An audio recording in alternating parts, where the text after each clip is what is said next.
ಶಾಂತಿಯ ಸಂಕೇತವಾದ ದೀಪವನ್ನು ಬೆಳಗಿಸುವುದರ ಮೂಲಕ ಕಾರ್ಯಕ್ರಮವನ್ನು ಉದ್ಘಾಟಿಸಬೇಕೆಂದು ಸನ್ಮಾನ್ಯ BS ಯಡಿಯೂರಪ್ಪ ಮುಖ್ಯಮಂತ್ರಿಗಳು, ಕರ್ನಾಟಕ ಸರ್ಕಾರ ಇವರಲ್ಲಿ ವಿನಂತಿಸಿಕೊಳ್ಳುತ್ತೇನೆ.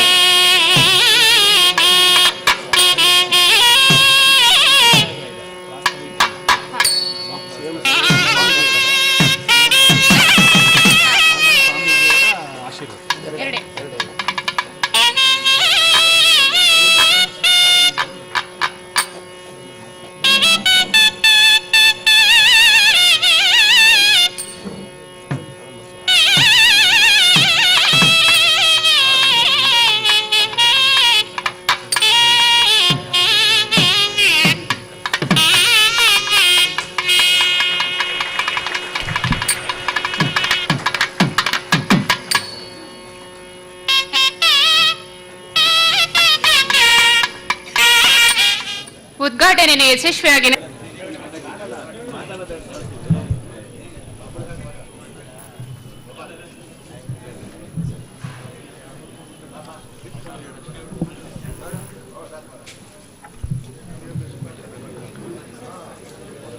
ಈ ಉದ್ಘಾಟನಾ ಸಮಾರಂಭದ ದಿವ್ಯ ಸಾನ್ನಿಧ್ಯವನ್ನು ವಹಿಸಿರುವಂಥ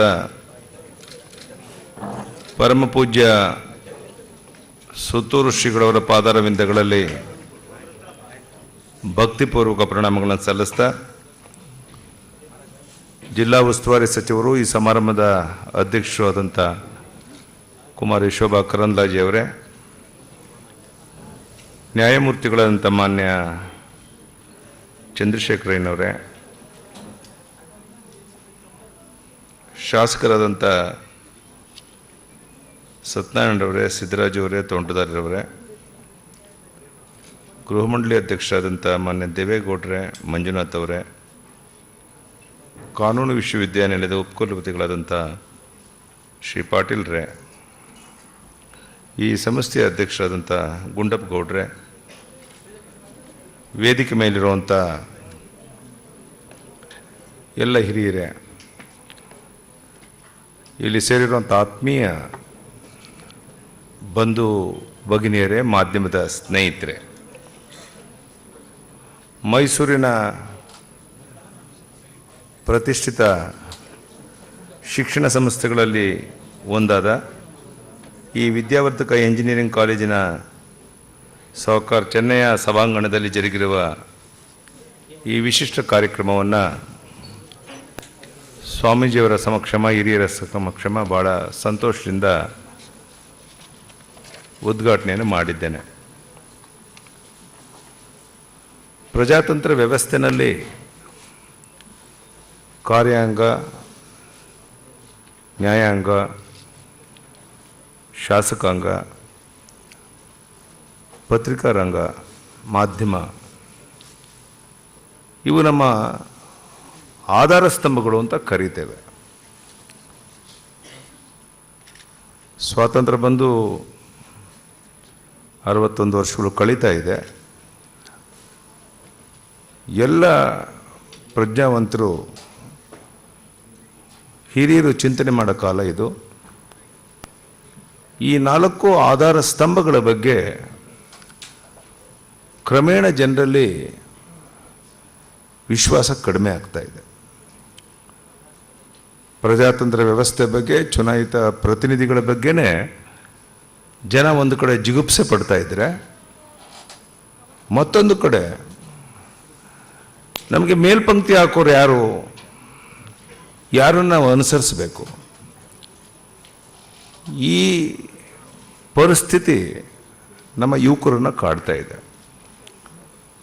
ಸ್ವಾತಂತ್ರ್ಯ ಪೂರ್ವದಲ್ಲಿ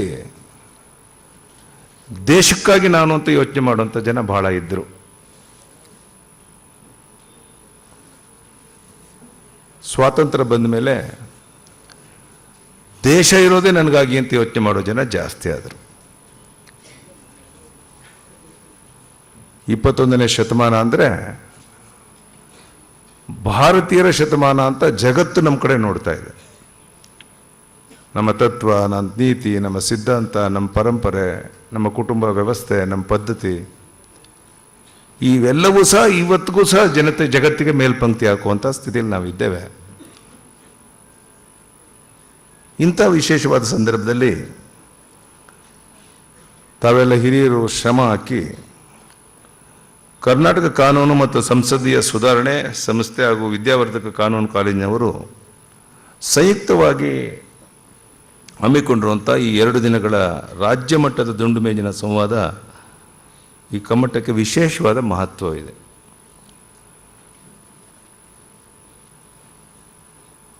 ಬದುಕಿನಲ್ಲಿ ಎದುರಾಗಬಹುದಾದಂಥ ವಿಪತ್ತುಗಳನ್ನು ನಿರ್ವಹಿಸೋದಕ್ಕೆ ಅದಕ್ಕೆ ಕೈಗೊಳ್ಳೋಕೆ ಬೇಕಾದಂಥ ಕ್ರಮಗಳ ಬಗ್ಗೆ ಅರಿವು ಮೂಡಿಸುವಂಥ ಪ್ರಯತ್ನ ಕಳೆದ 2 ದಿನದಿಂದ ನಡೀತಾ ಇರೋಂಥದ್ದು ಅಷ್ಟೆಂತ ಶ್ಲಾಘನೀಯ. ಕೊಲೆ ಪ್ರಕರಣ ಇರ್ಬೋದು, ಕೊಲೆ ಯತ್ನ ಇರ್ಬೋದು, ಆತ್ಮಹತ್ಯೆ ಇರ್ಬೋದು, ಅಸಹಜ ಸಾವಿರ್ಬೋದು, ವರದಕ್ಷಿಣೆ ಸಮಸ್ಯೆ ಇರ್ಬೋದು, ಕೌಟುಂಬಿಕ ದೌರ್ಜನ್ಯ ಇರ್ಬೋದು. ಅಂಥ ಸಂದರ್ಭದಲ್ಲಿ ಜನಸಾಮಾನ್ಯರು ಹೇಗೆ ಕ್ರಮವನ್ನು ಕೈಗೊಳ್ಳಬೇಕು, ಹೇಗೆ ಕಾನೂನಿನ ರಕ್ಷಣೆಯನ್ನು ಪಡಿಬೇಕು, ಈ ಬಗ್ಗೆ ಜಾಗೃತಿ, ಚಿಂತನೆ, ಸಮಾಲೋಚನೆ, ಪರಿಹಾರ ಹುಡುಕುವಂಥದ್ದು ಕಾಲದಲ್ಲಿ ಈ ಕಾರ್ಯಕ್ರಮವನ್ನು ತಾವು ಮಾಡ್ತಿದ್ದೀರ. ಈ ಪರಿಣಿತ ನ್ಯಾಯಮೂರ್ತಿಗಳು, ವಕೀಲರು, ಹಿರಿಯ ಪೊಲೀಸ್ ಹಾಗೂ ಸಾರಿಗೆ ಅಧಿಕಾರಿಗಳು, ಹೆಸರಾದಂಥ ವೈದ್ಯರು ಮುಂತಾದ ವೃತ್ತಿಪರ ಅನುಭವಿಗಳು ನಡೆಸಿಕೊಂಡಿರೋ ಈ 2 ದಿನಗಳ ದುಂಡು ಮೇಜಿನ ಸಂವಾದ ಕಮ್ಮಟದಿಂದ ಹೊರಬರುವಂಥ ತೀರ್ಮಾನಗಳು ಸರ್ಕಾರಕ್ಕೆ, ಶ್ರೀಸಾಮಾನ್ಯನಿಗೆ ಬದುಕಿನಲ್ಲಿ ತಿದ್ದುಕೊಳ್ಳೋದಕ್ಕೆ, ಪರಿಣಾಮಕಾರಿ ಕ್ರಮವನ್ನು ಕೈಗೊಳ್ಳೋದಕ್ಕೆ ಮಾರ್ಗದರ್ಶನ ಸೂಚಿಸದೆ ಸಲಹೆ ಸಿಗುತ್ತೆ ಅಂತ ನಾನು ಭಾವಿಸಿದ್ದೇನೆ. ಇಂಥ ಅರ್ಥಪೂರ್ಣ ಕಾರ್ಯಕ್ರಮ ಹಮ್ಮಿಕೊಂಡಿರುವಂಥ ಸಂಬಂಧಪಟ್ಟಂಥ ಎಲ್ಲರಿಗೂ ನನ್ನ ಅಭಿನಂದನೆಗಳು. ಕಾನೂನು ಸಾಕ್ಷರತಾ ಕಾರ್ಯಕ್ರಮಗಳು, ವಿದ್ಯುನ್ಮಾನ ಪ್ರಸಾರ ಕಾರ್ಯಕ್ರಮಗಳು, ಸಂಶೋಧನೆ ಪ್ರಕರಣಗಳು, ವಿಚಾರ ಸಂಕಿರಣ ಇತ್ಯಾದಿ ಅರ್ಥಪೂರ್ಣ ಸಮಾವೇಶಗಳನ್ನು ಹಮ್ಮಿಕೊಂಡಿರುವಂಥ ಕರ್ನಾಟಕ ಕಾನೂನು ಮತ್ತು ಸಂಸದೀಯ ಸುಧಾರಣಾ ಸಂಸ್ಥೆಯ ಸಮಾಜಮುಖಿ ಒಂದು ಕಾರ್ಯವನ್ನು ನಿರ್ವಹಿಸ್ತಾ ಇದೆ. ಇದು ಅಭಿನಂದನೆಯ ಸಂಗತಿ. ಆತ್ಮೀಯರೇ, ಕಾನೂನು ತಜ್ಞ ಕಾರ್ಲೈಲ್ ಹೇಳಿದ ಮಾತು ಈ ಸಂದರ್ಭದಲ್ಲಿ ಪೂರಕವಾಗಿದೆ ಅಂತ 2 ಮಾತು ಹೇಳಕ್ಕೆ ನಾನು ಇಚ್ಛೆ ಪಡ್ತೇನೆ. ದಾನ ಗುಣದಂತೆ ಸುಧಾರಣೆಯ ಗುಣವು ಮೊದಲು ನಮ್ಮೊಳಗಿನಿಂದ ಪ್ರಾರಂಭ ಆಗಬೇಕು ಅನ್ನೋ ಮಾತನ್ನು ಅವ್ರು ಹೇಳ್ತಾರೆ. ದಾನ ಗುಣದಂತೆ ಸುಧಾರಣೆಯ ಗುಣ ಸಹ ಮೊದಲು ನಮ್ಮೊಳಗಿನಿಂದ ಪ್ರಾರಂಭ ಆಗಬೇಕು. ಆಗ ಅದು ನಾವು ಮುಟ್ಟುವ, ಮಾತನಾಡುವ, ಕೆಲಸ ಮಾಡುವ ಎಲ್ಲ ನಡವಳಿಕೆಗಳಲ್ಲಿ ಪಸರಿಸಿ ಅಪ್ರತಿಮ ಪ್ರಭೆಯ ಹೊಸ ಬೆಳಕನ್ನು ಮೂಡಿಸುತ್ತೆ ಅನ್ನುವಂಥ ದೊಡ್ಡ ಮಾತನ್ನು ಅವ್ರು ಹೇಳಿದ್ದಾರೆ. ಆದ್ದರಿಂದ ಸುಧಾರಣೆಯನ್ನು ನಮ್ಮೊಳಗಿನಿಂದಲೇ ಪ್ರಾರಂಭಿಸಬೇಕು. ಏಕೆಂದರೆ ದೃಷ್ಟಿಯಂತೆ ಸೃಷ್ಟಿ ಇರುತ್ತದೆ ಅಂತ ಅನ್ನೋ ಮಾತನ್ನು ತಾವು ಕೇಳಿದ್ದೀರ.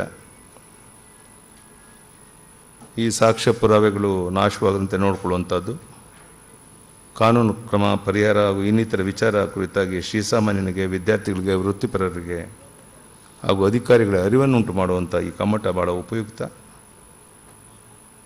ಕಮ್ಮಟದಿಂದ ಹೊರಹೊಮ್ಮುವಂಥ ತೀರ್ಮಾನಗಳನ್ನು ಪ್ರಕಟಿಸಿ ಸುಲಭ ದರದಲ್ಲಿ ಮಾರಾಟ ಮಾಡೋದು ಹಾಗೂ ಸಂವಾದ ಸಮಾಲೋಚನೆಗಳನ್ನು ಆಕಾಶವಾಣಿ ಮತ್ತು ದೂರದರ್ಶನ ಪ್ರಸಾರ ಮಾಡುವ ಈ ಕಮ್ಮಟದ ಗುರಿ ಸಹ ಜನಪರವಾಗಿರುವಂಥದ್ದು.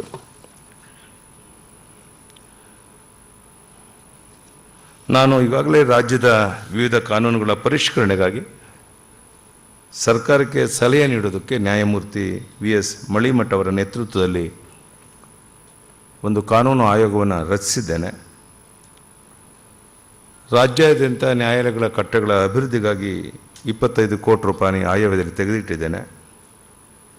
ಹುಬ್ಬಳ್ಳಿನಲ್ಲಿ ಸ್ಥಾಪಿಸುವಂಥ ಕಾನೂನು ವಿಶ್ವವಿದ್ಯಾನಿಲಯ ಅಭಿವೃದ್ಧಿಗೆ 10 ಕೋಟಿ ಕೊಟ್ಟಿದ್ದೇವೆ. ವಕೀಲರ ಸಂಘದ ಕಲ್ಯಾಣ ನಿಧಿಗೆ ಸಹಾಯಧನವಾಗಿ 1 ಕೋಟಿ ಕೊಟ್ಟಿದ್ದೇವೆ. ನಮ್ಮ ಸರ್ಕಾರ 1 ವರ್ಷ ತುಂಬ್ತಾ ಇದೆ. 2ನೇ ವರ್ಷಕ್ಕೆ ಕಾಲಿಡುವಂಥ ಕಾಲದಲ್ಲಿ ನಾವಿಟ್ಟ ಹೆಜ್ಜೆಯಲ್ಲಿ ಏನು ಕೊರತೆಗಳಿದೆ ಅದನ್ನು ಹಿರಿಯರಿಂದ ಮಾರ್ಗದರ್ಶನ ಪಡೆದು ಅದನ್ನು ಸರಿಪಡಿಸಿಕೊಂಡು ಮುಂದೆ ಈ ವರ್ಷ ಇಡುವಂಥ ಹೆಜ್ಜೆಗಳು ದೃಢವಾದಂಥ, ಅಭಿವೃದ್ಧಿ ಪರವಾದಂಥ, ನಾಡಿನ ಜನ ಮೆಚ್ಚುವಂಥ ಹೆಜ್ಜೆಗಳನ್ನು ಇಡಬೇಕು ಅನ್ನೋ ಸಂಕಲ್ಪದೊಂದಿಗೆ ಬೆಂಗಳೂರಿನಲ್ಲಿ ಕಾರ್ಯಕ್ರಮ ಮುಗಿಸಿ ಇವತ್ತು ನಾಡಿ ಹೋಗಬೇಕು 10,000 ಜನ ಸೇರಿದೆ ಏನೋ ಅಂತ ಅನ್ನಿಸ್ತಾ ಇದೆ. ಆದರೆ ನಮ್ಮ ಸ್ವತಂತ್ರ ಪೂರ್ವದ ಇತಿಹಾಸ, ಸ್ವಾತಂತ್ರ್ಯ ನಂತರದ ಇತಿಹಾಸವನ್ನು ನೋಡಿದಾಗ ಇದು ಅನಿವಾರ್ಯ.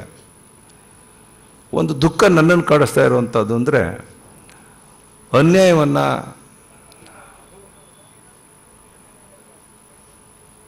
ಪ್ರಮುಖ ಸ್ಥಾನದಲ್ಲಿ ಕುಂತಿರುವಂಥವ್ರು ಮಾಡುವಂಥ ತಪ್ಪನ್ನು ಬಹಿರಂಗವಾಗಿ ಮಾತನಾಡೋದಕ್ಕೆ, ಚರ್ಚೆ ಮಾಡೋದಕ್ಕೆ, ಅಭಿಪ್ರಾಯ ವ್ಯಕ್ತಪಡಿಸೋದಕ್ಕೂ ಅಂತ ನಮ್ಮ ಪ್ರಜ್ಞಾವಂತ ನಾಗರಿಕರು ಹಿಂದೆ ಸರಿತಾ ಇರುವಂಥದ್ದು. ನಮಗೇನು ಸಂಬಂಧ ಇಲ್ಲ ಅಂತ ಮೌನವಾಗಿರುವಂಥದ್ದು. ಯಾರೋ ಇಡಿಯಷ್ಟು ಪುಡಾರಿಗಳು ಎಲ್ಲವನ್ನ ಮಾಡ್ತಾರೆ ಅಂತ ಕೈಕಟ್ಕೊಂತಿರುವಂಥದ್ದು. ಇದು ಪ್ರಜಾತಂತ್ರ ವ್ಯವಸ್ಥೆಗೆ ಮಾರಕವಾಗುತ್ತೆ ಅನ್ನೋ ಮಾತನ್ನು ಹೇಳಕ್ಕೆ ಇಚ್ಛೆಪಡ್ತೇನೆ. ಯುವಕರಿಂದ ತುಂಬ ನಿರೀಕ್ಷೆ ಇದೆ. ಭಯೋತ್ಪಾದನೆ ಹಿನ್ನೆಲೆಯಲ್ಲಿ ರಾಜ್ಯದಲ್ಲಿ ಯುವಕ ಯುವತಿಯರನ್ನು ಸೇರಿಸಬೇಕು ಅಂತ ಪ್ರಯತ್ನ ಮಾಡಿದಾಗ ಮೈಸೂರಿನಲ್ಲೇ 35,000-40,000 ಜನ ವಿದ್ಯಾರ್ಥಿನಿಯರು ಸೇರಿದ್ರು. ಒಳ್ಳೆಯ ದಿನ ಯುವಕರು ಬಯಸ್ತಾ ಇದ್ದಾರೆ, ಅವರ ಭವಿಷ್ಯದ ಬಗ್ಗೆ ಚಿಂತೆ ಮಾಡ್ತಾ ಇದ್ದಾರೆ. ನಾವು ಅಧಿಕಾರದಲ್ಲಿರುವಂಥ ಜನ ಸ್ವಾರ್ಥ,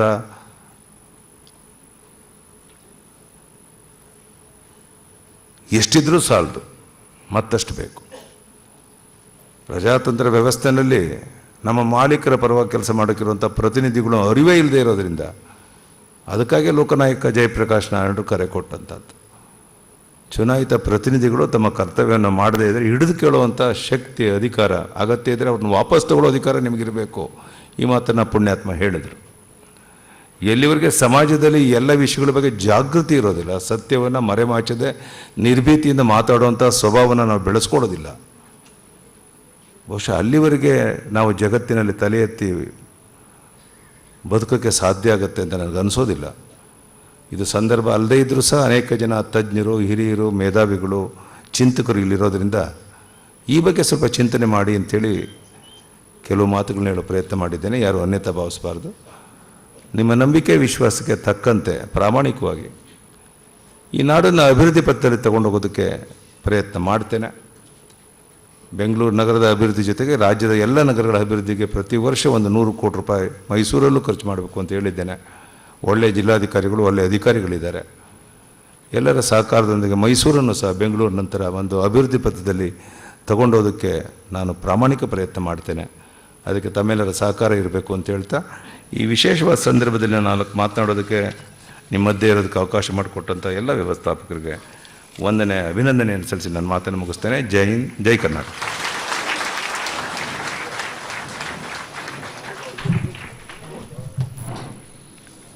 ಉದ್ಘಾಟನಾ ಭಾಷಣ ಮಾಡಿದ ಸನ್ಮಾನ್ಯ ಶ್ರೀ BS ಯಡಿಯೂರಪ್ಪ ಅವರಿಗೆ ಧನ್ಯವಾದಗಳು.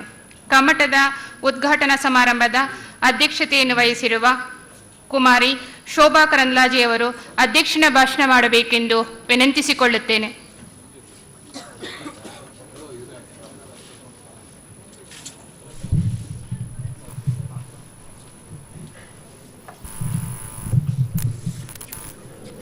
ಈ ಕಾರ್ಯಕ್ರಮದ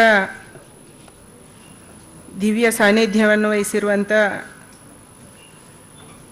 ಪೂಜ್ಯ ಸುತ್ತೂರು ಶ್ರೀಗಳ ಪಾದಾರವಿಂದಕ್ಕೆ ವಂದಿಸುತ್ತಾ, ಕಾರ್ಯಕ್ರಮದ ಉದ್ಘಾಟನೆಯನ್ನು ಮಾಡಿರುವಂಥ ನಮ್ಮ ರಾಜ್ಯದ ನೆಚ್ಚಿನ ಮುಖ್ಯಮಂತ್ರಿಗಳಾಗಿರುವಂಥ ಮಾನ್ಯ BS ಯಡಿಯೂರಪ್ಪನವರೇ,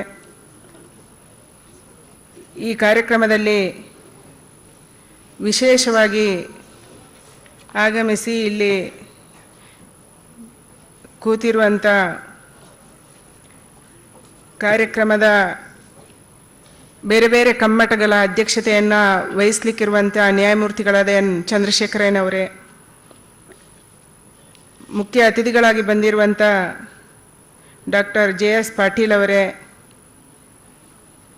ವಿದ್ಯಾವರ್ಧಕ ಸಂಘವನ್ನು ಕಟ್ಟಿ ಬೆಳೆಸಿ ಈ ಮಟ್ಟಕ್ಕೆ ತಂದಿರುವಂಥ ಹಿರಿಯರಾದ ಚಿಕ್ಕಬೋರಯ್ಯನವರೇ, ಅಧ್ಯಕ್ಷರಾದ ಗುಂಡಪ್ಪಗೌಡ್ರೆ, GT ದೇವೇಗೌಡ್ರೆ, ವಿಶ್ವನಾಥ್ ಅವರೇ, ದಕ್ಷಿಣಾಮೂರ್ತಿ ಅವರೇ, ಪ್ರಾಂಶುಪಾಲರಾದ KB ವಾಸುದೇವ್ ಅವರೇ, ವೇದಿಕೆಯಲ್ಲಿರುವಂಥ ನನ್ನೆಲ್ಲ ಶಾಸಕ ಮಿತ್ರರೇ, ಸತ್ಯನಾರಾಯಣ ಅವರೇ, ಹಿರಿಯರಾದ ತೋಂಟದಾರಿ ಅವರೇ, ಸಿದ್ದರಾಜ್ ಅವರೇ, ವೇದಿಕೆಯಲ್ಲಿರುವಂಥ ಎಲ್ಲ ಗಣ್ಯರೇ, ಇಲ್ಲಿ ಸೇರಿರುವಂಥ ನನ್ನೆಲ್ಲ ಆತ್ಮೀಯ ಅಣ್ಣ ತಮ್ಮಂದ್ರೆ, ಅಕ್ಕ ತಂಗಿಯರೇ, ಮಾಧ್ಯಮದ ಸ್ನೇಹಿತರೆ, ಅತ್ಯಂತ ಒಂದು ಒಳ್ಳೆಯ ಕಾರ್ಯಕ್ರಮವನ್ನು ಕರ್ನಾಟಕ ಕಾನೂನು ಮತ್ತು ಸಂಸದೀಯ ಸುಧಾರಣಾ ಸಂಸ್ಥೆ ಮತ್ತು ವಿದ್ಯಾವರ್ಧಕ ಕಾನೂನು ಕಾಲೇಜು ಸೇರಿ ನೀವು ಮಾಡ್ತಾ ಇದ್ದೀರಿ. ಸಮಾಜಕ್ಕೆ ಪೂರಕವಾಗುವಂಥ ವಿಚಾರಗಳಿಲ್ಲಿ ಚರ್ಚೆ ಆಗಲಿ. ಮುಖ್ಯವಾಗಿ ಇವತ್ತು ನಿಮ್ಮ ಈ ಕಾರ್ಯಕ್ರಮ ನಡೀತಾ ಇರುವಂಥದ್ದೇ ವಿಪತ್ತು ಬಂದಾಗ ಹೇಗೆ ಎದುರಿಸಬೇಕು ಅನ್ನುವಂಥದ ಆಧಾರದಲ್ಲಿ ಕಾರ್ಯಕ್ರಮ ನಡೀತಾ ಇದೆ. ಸಹಜವಾಗಿ ನಾವು ದಾರಿ ತಪ್ಪುವುದೇ ವಿಪತ್ತು ಬಂದಾಗ. ಯಾಕೆಂದರೆ ವಿಪತ್ತು ಬಂದಾಗ ಏನು ಮಾಡಬೇಕು ಅಂತ ತೋಚಲ್ಲ. ಕಾನೂನಿನ ಪ್ರಜ್ಞೆ ಇಲ್ಲದಂಥ ಸಾಮಾನ್ಯ ಜನಕ್ಕೆ ನಂಗೆ ಕಾನೂನು ಗೊತ್ತಿರಲಿಲ್ಲ ಅಂತ ತಪ್ಪಿಸ್ಕೋಬೋದು. ಆದರೆ ಕಾನೂನು ಗೊತ್ತಿದ್ದ ಜನ ಕಾನೂನಿಂದ ತಪ್ಪಿಸ್ಕೊಳ್ಳೋಕ್ಕೆ ಆಗೋದಿಲ್ಲ. ಅದಕ್ಕಾಗಿ ಇವತ್ತು ಎಲ್ಲರತ್ತು ಕಾನೂನಿನ ಪ್ರಜ್ಞೆಯನ್ನು ತರುವಂಥ ಒಂದು ಕೆಲಸವನ್ನು ಮಾಡಬೇಕಾಗಿದೆ. ಸಹಜವಾಗಿ ನಾವು ಯಾವಾಗಲೂ ನೋಡುವಂಥದ್ದು ಅರ್ಧಂಬರ್ಧ ಕಾನೂನು ಗೊತ್ತಿದ್ದವರು ಹೆಚ್ಚು ತಪ್ಪು ಮಾಡ್ತಾರೆ. ಈ ಸಂದರ್ಭದಲ್ಲಿ ಎಲ್ಲ ಜನಕ್ಕೂ ನಿಜವಾದ ಕಾನೂನು ಏನು, ಯಾವ ವಿಪತ್ತು ಬಂದಂಥ ಸಂದರ್ಭದಲ್ಲಿ ಏನು ಮಾಡಬೇಕನ್ನುವಂಥ ಒಂದು ಮಾಹಿತಿ ಈ ಒಂದು ಕಮ್ಮಟದ ಮೂಲಕ ಇಡೀ ರಾಜ್ಯದ ಜನಕ್ಕೆ ಸಿಗುವಂತಾದರೆ ಬರುವಂಥ ದಿನದಲ್ಲಿ ಕಾನೂನಿನ ಒಂದು ಬಳಕೆ ಮತ್ತು ಅದರಲ್ಲಿರುವಂಥ ತೊಡಕುಗಳನ್ನು ಇನ್ನಷ್ಟು ನಿವಾರಣೆ ಮಾಡಲಿಕ್ಕೆ ಸಾಧ್ಯ ಆಗ್ಬೋದು ಅಂತ ನಮಗೆ ಅನಿಸುತ್ತೆ. ಅದಕ್ಕಾಗಿ ಇಲ್ಲಿ ಎಲ್ಲ ವರ್ಗದಿಂದ, ಎಲ್ಲ ಬೇರೆ ಬೇರೆ ಫೀಲ್ಡಿಂದ ಬಂದಂಥ ವೈದ್ಯರು, ವಕೀಲರು, ಪೊಲೀಸರು, ಹೀಗೆ ಬೇರೆ ಬೇರೆ ವಿದ್ಯಾರ್ಥಿನಿಯರು, ಎಲ್ಲ ವಿಭಾಗದ ಬೇರೆ ಬೇರೆ ಪ್ರಮುಖರು ಇಲ್ಲಿ ಬಂದಿದ್ದೀರಿ. ಈ ಒಂದು ಕಮ್ಮಟದಿಂದ ಚಂದ್ರಶೇಖರ್ ಅವರು ಇಲ್ಲೇ ಇದ್ದಾರೆ. ಅವರ ನೇತೃತ್ವದಲ್ಲಿ, ಅವರ ಅಧ್ಯಕ್ಷತೆಯಲ್ಲಿ ನಡೀತಾ ಇರುವಂಥ ಈ ಒಂದು ಕಮ್ಮಟದಿಂದ ಇಡೀ ರಾಜ್ಯಕ್ಕೆ ಅನುಕೂಲ ಆಗುವ ರೀತಿಯಲ್ಲಿ ಒಂದು ಅಭಿಪ್ರಾಯಗಳು ಮೂಡಿ ಬರಲಿ, ಒಳ್ಳೆಯ ಚರ್ಚೆ ಆಗಲಿ. ಬರುವಂಥ 2 ದಿನ ಖುಷಿಯಿಂದ ಈ ಕಾರ್ಯಕ್ರಮದಲ್ಲಿ ಎಲ್ಲರೂ ಭಾಗವಹಿಸಿ ಅನ್ನುವಂಥ ಮಾತನ್ನು ಹೇಳಿ, ಇವತ್ತು ನಿಜವಾಗಲೂ ಚಂದ್ರಶೇಖರ್ ಅವರು ಇರುವಂಥ ಸಂದರ್ಭದಲ್ಲಿ ನಾನು ಬಹಳಷ್ಟು ಮಾತಾಡಬೇಕು ಅಂತ ಅಂದ್ಕೊಂಡು ಬಂದಿದ್ದೆ. ಆದರೆ ನಮ್ಮ ಕಾರ್ಯಕ್ರಮಕ್ಕೆ ಎಲ್ಲಿ ಮಳೆ ಬರುತ್ತೋ, ಎಲ್ಲಿ ತೊಡಕಾಗುತ್ತೋ ಅನ್ನುವಂಥ ಭಯ ಕೂಡ ನಮ್ಮನ್ನು ಕಾಡ್ತಾ ಇದೆ. ಸಾಕಷ್ಟು ಜನ ಈಗಾಗಲೇ ಸೇರಿಬಿಟ್ಟಿದ್ದಾರೆ. ಅದಕ್ಕಾಗಿ ನಾನು ಕಾರ್ಯಕ್ರಮಕ್ಕೆ ಅರ್ಜೆಂಟ್ ಮಾಡ್ತಾ ಇದ್ದೆ. ಯಾಕೆಂದರೆ ಇಲ್ಲಿ ಏನು ಕಾರ್ಯಕ್ರಮ ಕೊಟ್ಟಿದ್ದೀರಿ ಅದರಂತೆ ಆಗ್ತಾ ಇಲ್ಲ. ಯಾಕೆಂದರೆ ನಾವು ಸ್ವಲ್ಪ ಅರ್ಜೆಂಟಲ್ಲಿದ್ದೀವಿ. ಆ ಕಾರಣಕ್ಕಾಗಿ ನೀವು ಕ್ಷಮಿಸಬೇಕು ಅಂತ ಹೇಳಿ, ಖಂಡಿತ ಮುಂದಿನ ಸರ್ತಿ ಒಟ್ಟಿಗೆ ಸೇರಿ ಇನ್ನಷ್ಟು ವಿಚಾರಗಳನ್ನು ವಿನಿಮಯ ಮಾಡೋಣ. ಈ 2 ದಿನ ಒಳ್ಳೆ ಕಾರ್ಯಕ್ರಮಗಳಾಗಲಿ ಅನ್ನುವಂಥ ಮಾತನ್ನು ಹೇಳಿ ನಿಮಗೆಲ್ಲ ಶುಭ ಹಾರೈಸಿ ನನ್ನ ಮಾತು ಮುಗಿಸ್ತೇನೆ. ಜೈ ಹಿಂದ್, ಜೈ ಕರ್ನಾಟಕ.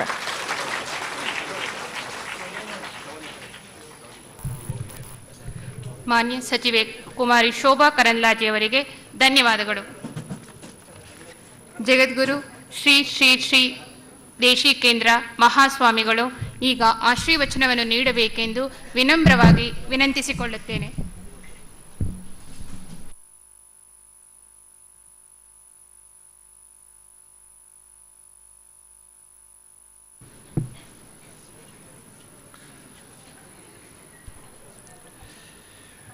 ಇಂದು ಮತ್ತು ನಾಳೆ ನಡೆಯಲಿರುವ ದುಂಡು ಮೇಜಿನ ಸಂವಾದ ಕಮ್ಮಟದ ಉದ್ಘಾಟನೆಯನ್ನು ಇದೀಗ ನೆರವೇರಿಸಿದ ಕರ್ನಾಟಕ ಸರ್ಕಾರದ ಮುಖ್ಯಮಂತ್ರಿಗಳಾದ ಸನ್ಮಾನ್ಯ ಶ್ರೀ BS ಯಡಿಯೂರಪ್ಪನವರೇ, ಉದ್ಘಾಟನಾ ಸಮಾರಂಭದ ಅಧ್ಯಕ್ಷತೆಯನ್ನು ವಹಿಸಿರುವ ಸಚಿವರಾದ ಶೋಭಾ ಕರಂದ್ಲಾಜೆಯವರೇ, ಸಂಸ್ಥೆಯ ಅಧ್ಯಕ್ಷರಾದ ಗುಂಡಪ್ಪ ಗೌಡ್ರೆ, ಎಲ್ಲ ಶಾಸಕರೇ, ವಿವಿಧ ಮಂಡಳಿಗಳ ಅಧ್ಯಕ್ಷರೇ, ಕಾನೂನು ವಿಶ್ವವಿದ್ಯಾಲಯದ ಕುಲಪತಿಗಳೇ ಹಾಗೂ ಕಾನೂನು ಸಂಸದೀಯ ಸುಧಾರಣೆಯ ಸಂಸ್ಥೆಯ ಅಧ್ಯಕ್ಷರೇ, ಇಲ್ಲಿ ವೇದಿಕೆಯಲ್ಲಿ ಹಾಗೂ ಸಭಾಂಗಣದಲ್ಲಿ ಉಪಸ್ಥಿತರಿರುವ ಎಲ್ಲ ಗಣ್ಯಮಾನ್ಯರೇ, ಗೌರವಾನ್ವಿತ ನ್ಯಾಯಮೂರ್ತಿಗಳೇ, ಈ ಕಮ್ಮಟದಲ್ಲಿ ಭಾಗವಹಿಸಲಿರುವ ಎಲ್ಲ ಪ್ರತಿನಿಧಿಗಳೇ, ವಿದ್ಯಾವರ್ಧಕ ಕಾನೂನು ಕಾಲೇಜು ಮತ್ತು ಬೆಂಗಳೂರಿನ ಕಾನೂನು ಮತ್ತು ಸಂಸದೀಯ ಸುಧಾರಣೆ ಸಂಸ್ಥೆಗಳ ಸಂಯುಕ್ತ ಆಶ್ರಯದಲ್ಲಿ ಇಂದು ಮತ್ತು ನಾಳೆ ನಡೆಯಲಿರುವಂತಹ ಒಂದು ಕಮ್ಮಟದ ಉದ್ಘಾಟನೆ ಕಾರ್ಯಕ್ರಮದಲ್ಲಿ ನಾವೆಲ್ಲ ಸೇರಿದ್ದೇವೆ.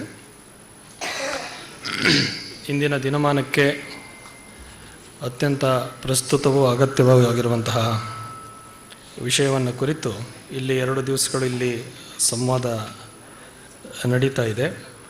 ವಿಪತ್ತು, ಕಾನೂನು, ವೈದ್ಯಕೀಯ ಸವಾಲುಗಳು ಈ ವಿಷಯವನ್ನು ಕುರಿತು ಇಲ್ಲಿ ವಿಚಾರಗೋಷ್ಠಿ ಅಥವಾ ಉಪನ್ಯಾಸಗಳಿಗಿಂತ ಹೆಚ್ಚಾಗಿ ಇಲ್ಲಿ ಸಂವಾದವನ್ನೇ ದುಂಡು ಮೇಜಿನ ಚರ್ಚೆಗೆ ಅವಕಾಶವನ್ನು ಕಲ್ಪಿಸಿರ್ತಕ್ಕಂತಹದ್ದು ತುಂಬ ಅರ್ಥಪೂರ್ಣವಾದದ್ದಾಗಿದೆ. ಇಲ್ಲಿ ವಿಪತ್ತು ಸಂಭವಿಸಿದಾಗ